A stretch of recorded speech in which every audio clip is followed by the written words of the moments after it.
Doncs anem a signar dos convenis.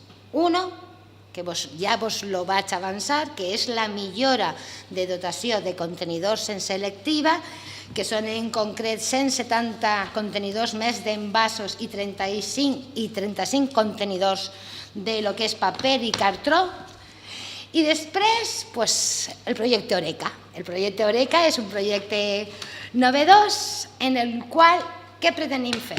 Pretenem, i després Àngel no lo explicarà d'una manera molt més detallada, el que se suposa és posar-li fàcil a tots aquells locals, restaurants, bars, aquelles activitats econòmiques que en el seu dia a dia generen molt d'envasos, fem una cosa equipareguda i que con el vidre, no? El que seria una replegada que porta a porta